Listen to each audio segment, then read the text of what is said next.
Question देखिए आप, दिया हुआ है f dash x is equal to 3x² minus 2x³ okay. F dash x दिया है, ध्यान रहे। तो आपको फाइंड आउट क्या करना है, फंक्शन एफ एक्स फाइंड करना है। और पता नहीं क्यों f of 1 is equal to 0 दिया हुआ है, पता नहीं चल रहा है कि ये क्यों दिया हुआ है। तो कहोगे एफ डैश एक्स दिया हुआ है तो वहां से एफ एक्स कैसे निकालेंगे, सोचते हैं।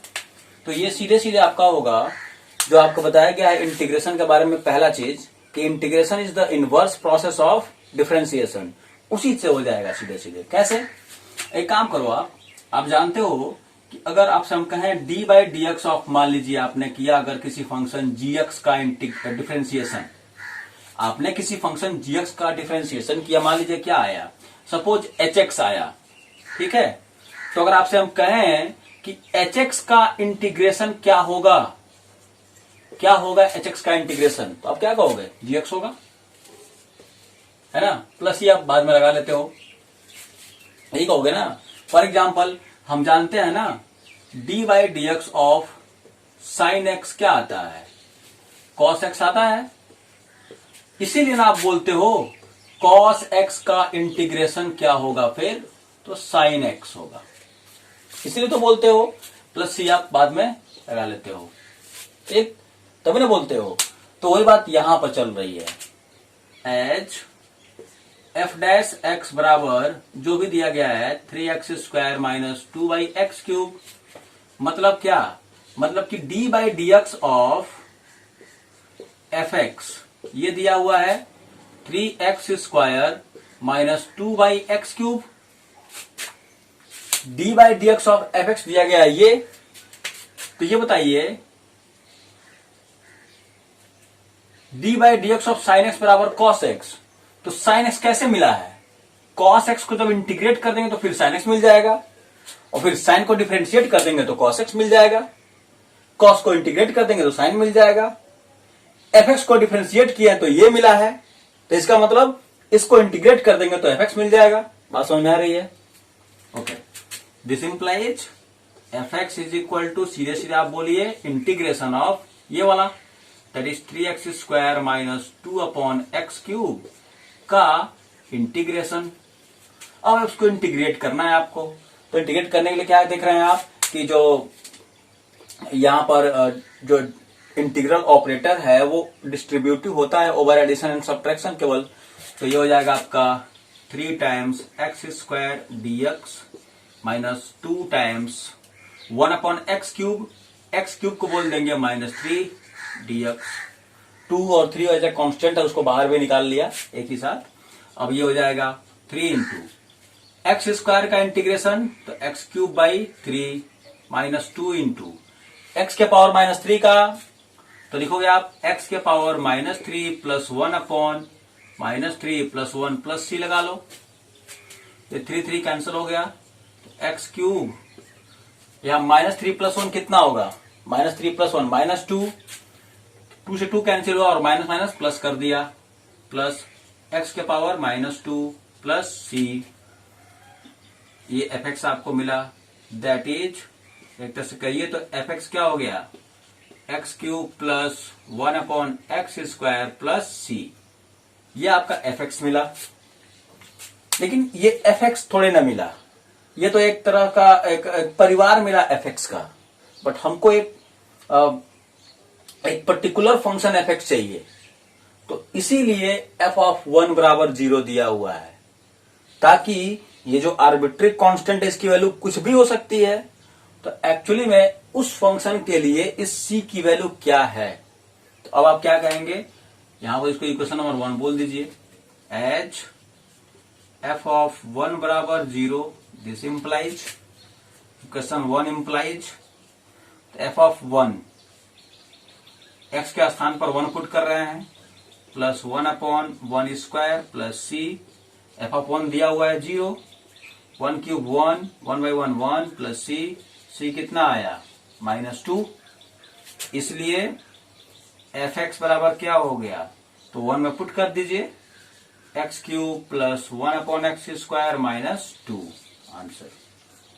यही वो फंक्शन है, यही वो फंक्शन है जिसको आप डिफरेंशिएट करेंगे तो ये पाएंगे, और इंटीग्रेट करेंगे, मतलब इस वाले को इंटीग्रेट करेंगे तो ये वाला आ जाएगा। कहां गया ये चीज, ठीक है। कभी कभी क्या देता है, यहां पर दो दो कंडीशन दे देगा, कभी कभी दो दो कंडीशन दे देगा। इस तरह की बात मान लो दे दिया जाए। अगर दूसरा क्वेश्चन आपके नए वाले बुक में दिया होगा, मेरे पास पुराना बुक है, नए वाले बुक में आपको दिया होगा अच्छे अच्छे क्वेश्चन इस प्रकार के। मान लो ऐसे दिया हुआ है, अगर एफ डैश एक्स बराबर सपोज एक्स प्लस बी दिया हुआ है ठीक है, तो आपको फाइंड करने को बोलेगा एफ एक्स क्या होगा, क्या होगा एफ एक्स।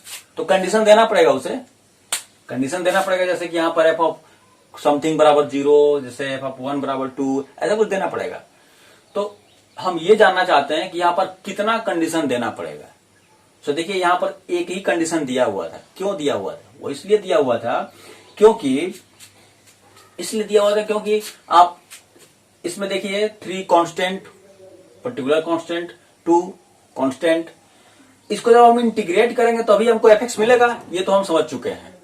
इसको जब हम इंटीग्रेट करेंगे तभी एफ एक्स मिलेगा, क्योंकि एफ डैश एक्स दिया हुआ है ये चीज, एफ डैश एक्स दिया हुआ है ये चीज, तो इसको इंटीग्रेट करेंगे तभी एफ एक्स मिलेगा। लेकिन आप जानते हो जैसे ही आप इंटीग्रेट करते हो, तो इंटीग्रेट करने के बाद करते क्या हो, उसमें एक आर्बिट्री कांस्टेंट ऐड कर देते हो, जिसे बोलते हो कांस्टेंट ऑफ इंटीग्रेशन। उस आर्बिट्री कांस्टेंट की वैल्यू कुछ भी हो सकती है, ठीक है। तो वही आर्बिट्री कांस्टेंट की वैल्यू कुछ भी हो सकती है, तो एक्चुअली में क्या होगी वो निकालने के लिए आपको एक कंडीशन देता है। एक्चुअली में आपको पता है जितने अननोन उतने इक्वेशन चाहिए होगा, और जितने इक्वेशन उतने कंडीशन चाहिए होगा, है ना। तो एक इक्वेशन चाहिए आपको सी निकालने को, तो फिर आपको कंडीशन कितना देना पड़ेगा, एक देना पड़ेगा। तो यहां पर एक ही कंडीशन दिया हुआ था। मान लो क्वेश्चन अगर इस प्रकार का दिया हुआ है, एफ डैश एक्स बराबर एक्स प्लस बी, तो हम आपसे यही पूछ रहे हैं एफ एक्स क्या होगा। तो आप जाहिर सी बात है समझ चुके हो, इसको इंटीग्रेट करेंगे तभी जाकर यह मिलेगा एफ एक्स, क्योंकि एफ डैश एक्स मैंने D by d x of F x दिया हुआ है ये चीज, तो इसको इंटीग्रेट करेंगे तभी एफ एक्स मिलेगा, ये तो समझ चुके हैं हम लोग। लेकिन ये बताओ, जब इसको हम इंटीग्रेट करेंगे तो कितना आएगा आर्बिट्री कांस्टेंट, एक तो आर्बिट्री कांस्टेंट आ जाएगा, और पहले से ही इसमें एक बी मौजूद है जो कि कांस्टेंट है। तो इसका मतलब कितने कांस्टेंट्स की वैल्यू आपको फाइंड आउट करनी है, 2। तो कितना कंडीशन देना पड़ेगा, 2 कंडीशन दिया रहेगा, ठीक है। क्योंकि जब इसको अभी इंटीग्रेट करेंगे आप, तो क्या लिखेंगे, एक्स स्क्वायर बाई 2 लिखेंगे इसको इंटीग्रेट करके, प्लस बी को हो जाएगा बी एक्स, और प्लस एक नया कांस्टेंट सी। तो कितने अननोन दिखाई दे रहा है आपको, बी और सी, 2। तो 2 अननोन तो 2 इक्वेशन, ठीक है, 2 अननोन 2 इक्वेशन। तो फिर आप क्या करना पड़ेगा, 2 कंडीशन यहां पर देना पड़ेगा, और दिया होगा आपके क्वेश्चन में। करिएगा, एक क्वेश्चन और दिया होगा, एफ डैश एक्स बराबर कुछ लिखा होगा शायद इस तरह का, A sine X plus B cos X. तो आपको बोलेगा कि एफ एक्स फाइंड करिए। फिर वही बात, एफ डैश एक्स दिया हुआ है इतना, मैंने D by d x of F x बराबर दिया गया इतना, है ना। तो आपसे कहेगा भाई कि एफ एक्स फाइंड आउट करिए। तो क्या करेंगे यहां पर आप कहोगे कि इसको इंटीग्रेट कर लेंगे, लेकिन जब इंटीग्रेट करेंगे तो एक नया कांस्टेंट और जुड़ जाएगा, एक नया कांस्टेंट सी और जुड़ जाएगा, और ऑलरेडी 2 कांस्टेंट पड़े हुए हैं। तो ये बताइए आप कितने कांस्टेंट्स की वैल्यू फाइंड आउट कर लेनी है आपको यहां पर। तो 2 तो ऑलरेडी दिया हुआ है, और एक और सी जो जुड़ेगा कांस्टेंट ऑफ इंटीग्रेशन, तो कितना हो गया, 3 हो गया। तो 3 इक्वेशन चाहिए होगा। 3 इक्वेशन चाहने के लिए कितना कंडीशन देना पड़ेगा, तो 3 कंडीशन। तो आपके बुक में दिया होगा 3 कंडीशन, क्वेश्चन है एक्सरसाइज में दिया हुआ है, करिएगा इसको, ठीक है। तो इस टाइप के क्वेश्चंस कर लेंगे अब आप, ओके। तो हमको बताना था मेथड ऑफ सब्स्टिट्यूशन, ठीक है, मेथड्स ऑफ इंटीग्रेशन, ठीक है। हमें देखना है मेथड्स ऑफ इंटीग्रेशन, क्या क्या मेथड्स है हमारे पास। तो सबसे important method of substitution, method of substitution. इसका इंपॉर्टेंस आप ऐसे समझ सकते हो, जैसे आपने पढ़ा था डिफरेंशिएशन में, चेन रूल पढ़ा था, चेन रूल के बारे में भी हमने बोला था कि बहुत इंपॉर्टेंट रूल है ये, क्योंकि आपका लगभग आप जब भी आप आगे करोगे डिफरेंशिएशन, तो लगभग हर जगह हर लाइन में यूज होता रहेगा ये। बिल्कुल उसी तरह से मेथड ऑफ सब्स्टिट्यूशन भी है। ये आपको लगभग हर लाइन में हर जगह यूज होता रहेगा, है ना।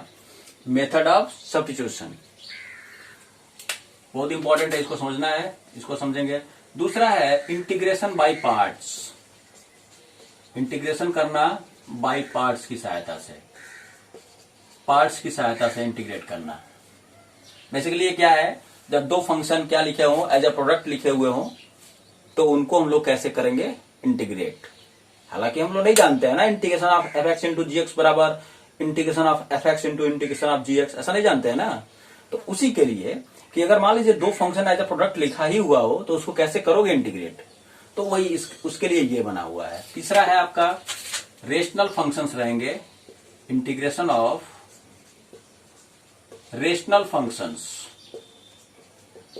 रेशनल फंक्शंस को कैसे करेंगे इंटीग्रेट, तो इसको करेंगे बाय पार्शियल फ्रैक्शन। कहोगे पार्शियल फ्रैक्शन क्या होता है, बताएंगे उस समय क्या होता है पार्शियल फ्रैक्शन। तो अभी समझते हैं मेथड ऑफ सब्स्टिट्यूशन, बाकी ये दो बातें बाद में देखेंगे। तो पहला है आपका मेथड ऑफ सब्स्टिट्यूशन, सब्स्टिट्यूशन। इसको समझने के लिए एक छोटा सा एग्जांपल लेके पहले करते हैं।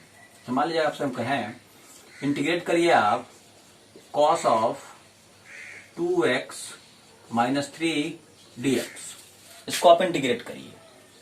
तो आप कहेंगे cos ऑफ 2x माइनस 3 का इंटीग्रेशन, ये तो मुश्किल हो गया।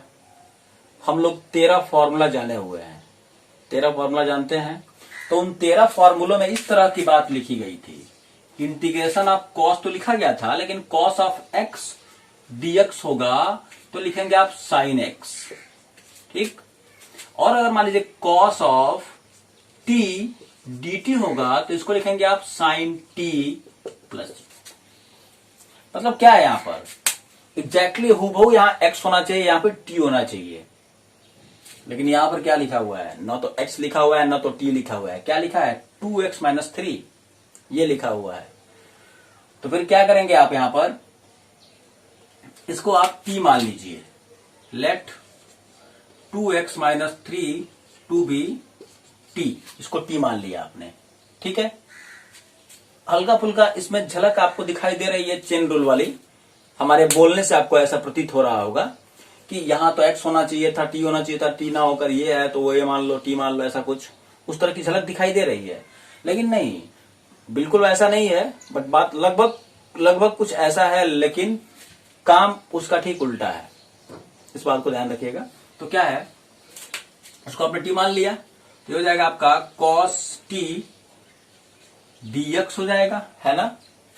cos t dx कहोगे अब कैसे करें, तो यहां पर तो x और यहां तो t है, तो या तो आप t को हटाइए x के रूप में, तो कहोगे अगर हम t को हटा देते हैं x के रूप में तो यही लिख देंगे ना t के स्थान पर, तो फायदा क्या हुआ, ये तो हमारा पुराना क्वेश्चन हो गया।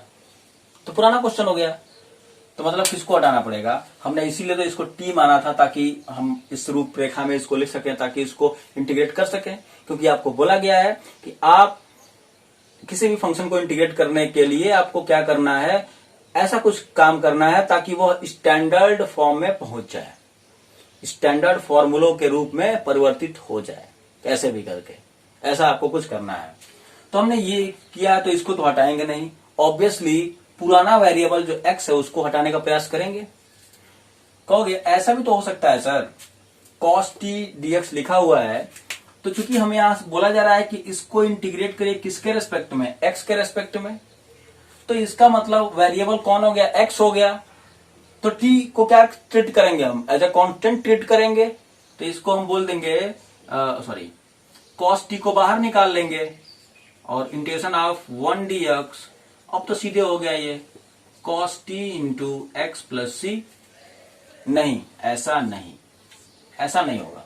क्यों ऐसा नहीं होगा, क्योंकि अगर t और x के बारे में कुछ बोला नहीं गया होता, अगर t और x के बारे में कुछ भी नहीं बोला गया होता कि t और x आपस में कनेक्टेड है या नहीं कनेक्टेड है, कुछ नहीं, ऐसा कुछ बोला नहीं होता, तो फिर आप ये काम कर सकते थे, एकदम करेक्ट था। लेकिन फिलहाल क्या है, अभी थोड़ी देर पहले ही तो आपने 2x माइनस 3 को t माना हुआ है, तो आप देख तो रहे हैं कि x और t में क्या है, रिलेशनशिप है। x क्या है, वेरिएबल है, तो t भी क्या होगा भाई, t भी क्या, जब x वेरिएबल है तो t भी क्या होगा, वेरिएबल ही होगा ना। जब x वेरिएबल है तो t भी वेरिएबल होगा। तो x बदलेंगे आप, मान लीजिए 2 पुट करते हैं, x कितना आएगा 4 माइनस 3, वो t की वैल्यू 1 आएगी। x आप 5 पुट करेंगे तो t की वैल्यू कुछ और आएगी, 5 दूना 10 माइनस 3 7 आएगी। तो वेरिएबल तो है t, तो इसका मतलब cos t को आप बाहर नहीं निकाल पाएंगे, अभी पता चल चुका है। क्योंकि वेरिएबल बाहर नहीं आता है, कांस्टेंट बाहर आता है। वेरिएबल बाहर नहीं आता है, कांस्टेंट बाहर आता है। अगर आपसे अलग से क्वेश्चन दिया होता, ये सब कोई बात नहीं, ऐसा कोई बात नहीं, बस ऐसे लिखा होता cos t इंटू dx, ऐसे लिखा होता क्वेश्चन हम आपको दे रहे हैं, इंटीग्रेट दिस वन। तो फिर आप कहते कि यहाँ पर कुछ हमको नहीं बोला गया है t और x के बारे में, कि t और x आपस में डिपेंडेंट है कि इंडिपेंडेंट है, और रिलेशनशिप है भी तो क्या है, ऐसा कुछ बोला नहीं गया है। तो क्या करेंगे आप, कहेंगे कोई बात नहीं भाई, हमसे कह नहीं रहा है तो हम क्यों करें, हमें बेचैनी थोड़ी ना है। cos t को एज ए कांस्टेंट मानते हुए बाहर निकाल लेंगे तुरंत, और cos t और 1 का हो जाएगा x प्लस c हो जाएगा। ठीक है, लेकिन ऐसे नहीं करेंगे आप। खैर, तो चूंकि आपने इसको t माना है, तो जाहिर सी बात है किसको हटाएंगे आप, पुराने वेरिएबल को हटाएंगे। क्लियर है, चलिए ये पुराने वेरिएबल को आप हटाएंगे, तो इसको मैंने t मान लिया। तो अब देखिए 2x माइनस 3 बराबर t लिखा हुआ है, तो हमको dx चाहिए, dx ये होती है dx। आप अभी जो पिछला पढ़ के आए वो कैलकुलस का part, differentiation d by d x of y, माने dy बाई डी एक्स, चाहे dz अपॉन dx, चाहे dt अपॉन dx, चाहे dx अपॉन dt, चाहे dx अपॉन dy। ये dx dy dz ये सब कहाँ दिखता था, डिफरेंशिएट करने के उपरांत ही ना प्राप्त होता था, डिफरेंशिएट करने के उपरांत। तो एक काम करना पड़ेगा, इसका मतलब यहां पर हमको डिफरेंशिएट करना पड़ेगा। ये जो हमने इसको t माना हुआ है, इसको डिफरेंशिएट करना पड़ेगा। कैसे, किसके रेस्पेक्ट में, ये भी तो बोलना पड़ेगा ना आपको। तो यहां पर दो वेरिएबल हैं, x और t, तो किसके रेस्पेक्ट में आप करेंगे डिफरेंशिएट। तो मैं कहता हूं आप किसी के भी रेस्पेक्ट में करिए डिफरेंशिएट, कोई फर्क नहीं पड़ने वाला है। आप या तो इसको आप दोनों साइड को डिफरेंशिएट करिए x के रेस्पेक्ट में, या तो t के रेस्पेक्ट में, कोई फर्क नहीं पड़ने वाला है। ठीक है, चलिए फिलहाल के लिए हम इसको x के रेस्पेक्ट में करके भी दिखाते हैं, और फिर t के रेस्पेक्ट में करके डिफरेंशिएट, और तब इसको इंटीग्रेट करके दिखाते हैं, दोनों तरीके से। ठीक है, चलिए पहले बार कि डिफरेंशिएट, इसके बाद differentiating both sides with respect to x मान लिया, तो लिखेंगे ना d by d x of किसका, 2x माइनस 3 बराबर d by d x of t। Now this implies derivative operator भी क्या होता है, डिस्ट्रीब्यूटिव होता है, ओवर एडिशन एंड सब्ट्रैक्शन, और उसमें से भी कांस्टेंट सिंबल क्या आता है, बाहर निकल आता है। तो 2 बाहर निकल आया, d by d x of x minus d by d x of 3 बराबर, ये तो हो गया dt by d x, t के बारे में कुछ पता ही नहीं है, ऐसे ही रहेगा, पड़ा रहेगा। ये कितना हो गया, 2 इंटू डी एक्स 2, ये हो गया 0, इधर बस 2 ही आ गया, dt upon D x, this implies sorry 2 dx बराबर dt। तो dx बराबर कितना हो गया, 1 बाई 2 dt। कहोगे dx बराबर क्यों हटा रहे हैं आप, इसीलिए तो हटा रहे हैं dx, क्योंकि जब इसको t माने हैं तो यह cos t बन जाएगा ना, तो dx को हटाइए यहां से ताकि इस रूपरेखा में जाए। ठीक है ना, तो आपने इसमें पुट कर दिया आप, इसलिए सो above इंटीग्रल रिड्यूसेस टू क्या हो जाएगा आपका, cos t इंटू dx के स्थान पर 1 बाई 2 dt, मतलब ये हो जाएगा 1 बाई 2 को बाहर निकाल लिया, cos t dt 1 by 2, cos t का इंटीग्रेशन पता है आपको, sin t plus c answer. लेकिन नहीं, आंसर ऐसा नहीं होगा, इसलिए ऐसा नहीं होगा क्योंकि आपका जो गिवन क्वेश्चन है वो वेरिएबल x के रूप में दिया हुआ है, तो आपका आंसर भी x के रूप में दिखाई देना चाहिए। अब आप ऐसे लिख दिए तो सही है, लेकिन प्रॉब्लम यह है कि सब कोई इसको टी नहीं ना मानेगा। कोई किसी के ऊपर बाउंडेशन तो है नहीं कि हाँ भाई 2x-3 को तुम टी मानो, ठीक है। कोई इसको पी भी मान सकता है, कोई क्यू मान सकता है, कोई यू मान सकता है, कोई अल्फा मान सकता है, ठीक है ना। तो सबका आंसर अलग अलग वेरिएबल्स के रूप में दिखाई देगा, अल्फा के रूप में, पी के रूप में, और टी के रूप में, क्यू के रूप में, ऐसा दिखाई देगा। तो फिर सब लोग क्या करिए, एक्स वाले को ही ना टी यू पी क्यू माने थे, तो सब लोग क्या करिए, आप इसको फाइनली ओरिजिनल वेरिएबल एक्स के रूप में कन्वर्ट कर दीजिए, तो सबका आंसर सेम आएगा। अब आंसर क्या हो जाएगा, 1/2 what is T, 2x-3 sine 2x-3 plus C, ठीक है। या फिर मान लीजिए अभी हमने बोला था यहाँ पर कि इसको आप जो इसको आपने टी माना हुआ है, तो आप इसको टी के रेस्पेक्ट में भी कर सकते हो डिफरेंशिएट। तो लिखा है यहाँ पर यही बात, differentiating both sides with respect to t, लिखेंगे आप d/dt ऑफ 2x-3 बराबर d/dt of t, this implies derivative operator, तो 2 टाइम्स dx/dt माइनस 0 हो जाएगा, सीधे से बोल दिया, ये 1 हो जाएगा ना। तो यहां से 2dx बराबर क्या आ गया, dt, तो dx बराबर क्या हो गया, 1/2 dt। यहीं पहुंच गए हम लोग, यहीं पहुंच गए। अब इसको पुट कर देंगे यहाँ पर, आंसर आ जाएगा सेम चीज। तो आप किसी के रेस्पेक्ट में भी करिए, लेकिन अब ये बताइए, अब एक हम लोग बार बार ये कंफ्यूजन ना रहे हमें, कभी x के रेस्पेक्ट में, कभी t के रेस्पेक्ट में, अगर हम t मान रहे हैं, अगर u मान रहे हैं तो कभी u के रेस्पेक्ट में, कभी x के रेस्पेक्ट में, ऐसा ये बात हम लोग थोड़ा खत्म करते हैं। क्यों, क्योंकि हम लोग अपना माइंड सेट करते हैं, क्योंकि हमको ये पता हो चुका है कि हम किसी भी वेरिएबल के रूप में डिफरेंशिएट कर सकते हैं। जिसको हमने t चाहे u माना हुआ है, उसको हम किसी भी वेरिएबल, या तो x के रेस्पेक्ट में, चाहे t के रेस्पेक्ट में, चाहे u के रेस्पेक्ट में कर सकते हैं डिफरेंशिएट, ठीक है। तो आप माइंड सेट कर लो कि हम लोग किसके रेस्पेक्ट में करना है डिफरेंशिएट। तो नया वाला जो वेरिएबल है उसी के रेस्पेक्ट में करने का बना लो फैशन, कि हमको नए वाले वेरिएबल के रूप में क्या करना है, डिफरेंशिएट करना है आगे से, ठीक है। तो ये हो गया। दूसरा क्वेश्चन एक थोड़ा देखिएगा। दूसरा क्वेश्चन,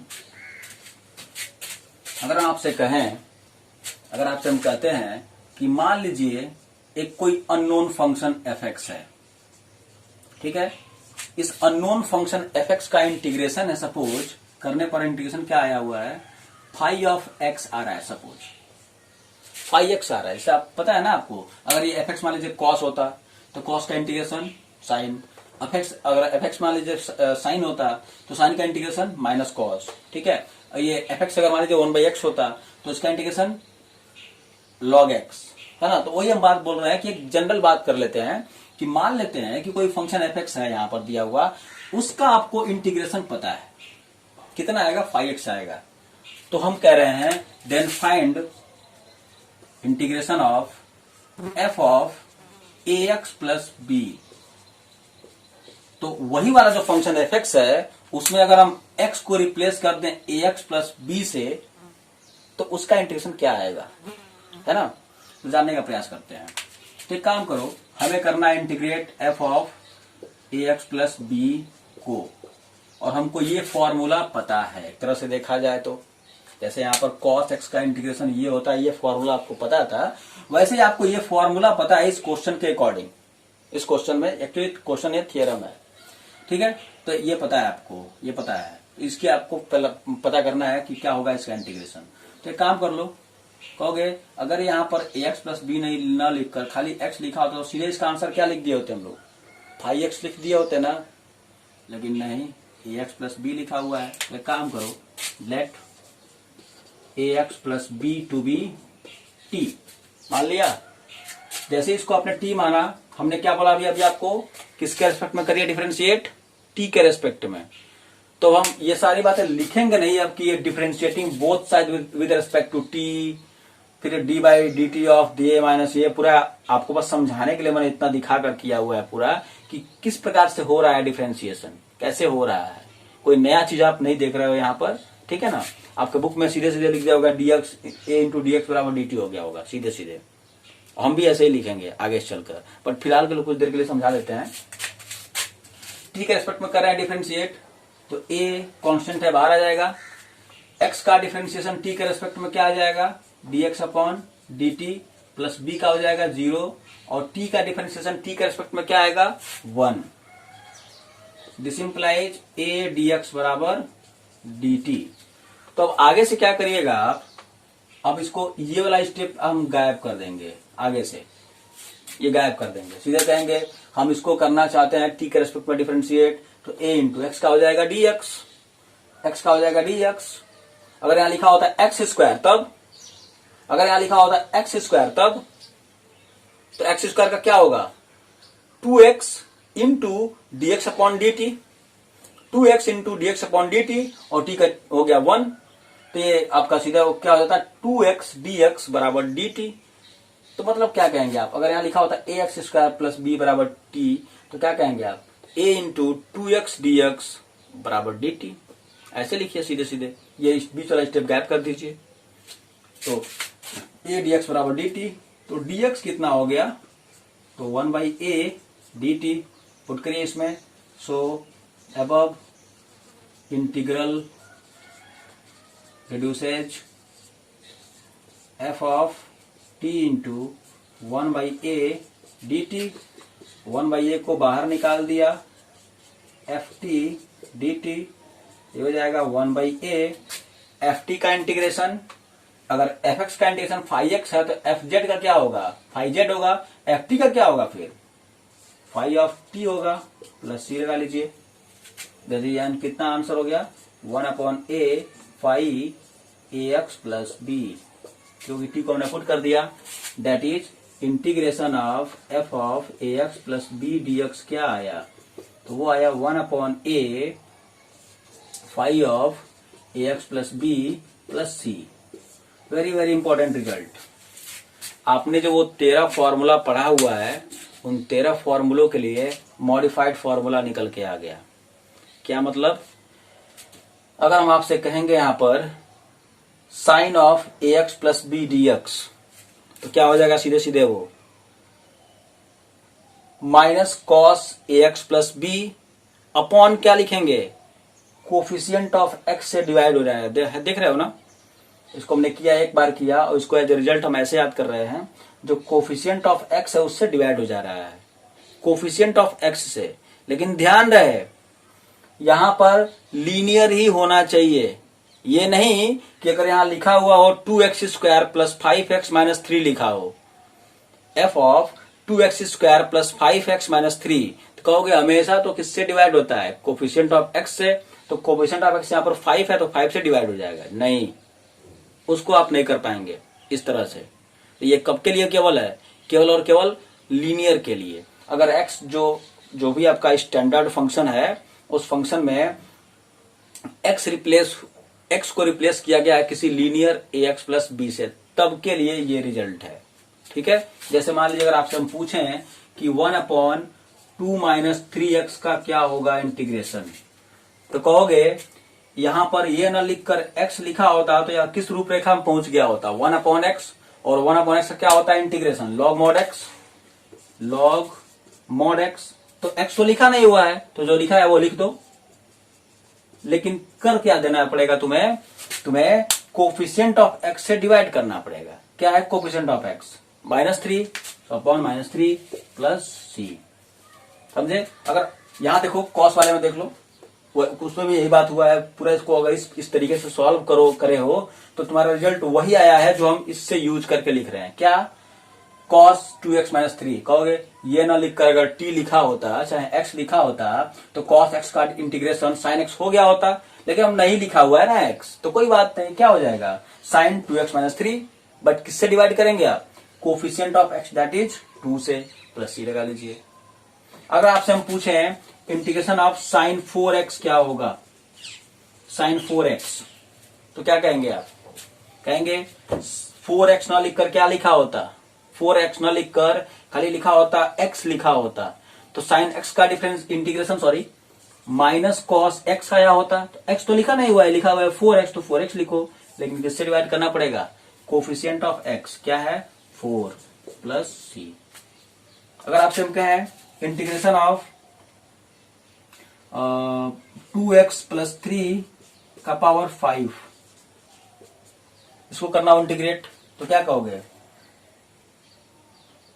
अगर यहां पर ये ना लिखकर खाली x लिखा होता तो x के पावर 5 बन गया होता, और x के पावर 5 मतलब x के पावर n के रूप में बन गया होता। x के पावर n का क्या होता है? इंटीग्रेशन। तो x के पावर n का इंटीग्रेशन होता है x के power n plus 1 upon n plus 1। तो इसका क्या हो गया होता है? x के पावर, तो x तो लिखा नहीं हुआ है, 2x प्लस 3 लिखा हुआ है, तो 2x प्लस 3 के पावर में 5 प्लस 1 अपॉन 5 प्लस 1। लेकिन किससे डिवाइड करना पड़ेगा? किससे डिवाइड करना पड़ेगा? Coefficient of x that is 2 से प्लस c। अब इसको थोड़ा सॉल्व कर लीजिए। 2x प्लस 3 का पावर 6 अपॉन 6 इंटू 2 12, ऐसे कर लेंगे। ठीक है, तो ये है आपका मेथड ऑफ सब्स्टिट्यूशन। अभी इस पर और बात करेंगे हम लोग, इतने से ही काम नहीं हो जाएगा, लेकिन जो आपका मॉडिफाइड फॉर्मूला है उसको आप रीडिफाइन ऐसे कर सकते हो, आगे हम यूज करेंगे। ठीक है, नेक्स्ट क्लास में और बात करेंगे हम लोग, देखा जाएगा। Okay, thank you.